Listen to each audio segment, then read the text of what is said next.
তো আমাদের বর্তমান সরকারের যে আচরণ সেটা হলো শয়তানের মতো, অর্থাৎ তারা মুখে বলছে যে শেখ হাসিনা স্বৈরাচার, আর পিছনে বলছে যে তোমাকে তোমার স্বৈরাচারী নীতিকে আমি আহ্বান করছি। এইভাবে তারা নিজেরাই স্বৈরাচারের পদধ্বনি হয়ে উঠেছে। আমাদের বিবি সরকার সুমিকে অ্যারেস্ট করা তারই প্রমাণ পালন করছে। কিন্তু এই বিএনপি সরকার এমন একটা সরকার যারা মুনাফিক, যারা তাদের কথা এবং কাজের কোনো মিল নেই।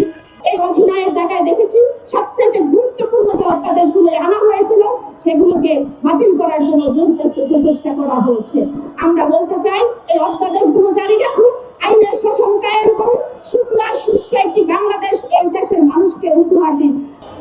আমরা অতীতে দেখেছি কোনো সরকার কিন্তু নারীর উপর হাত দিয়ে কেউ কিন্তু পার পেতে পারেনি।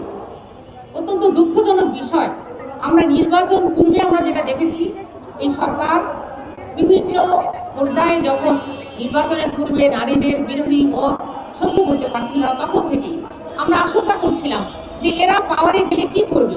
সেই আশঙ্কাই কিন্তু আজকে বাস্তবায়িত হয়েছে।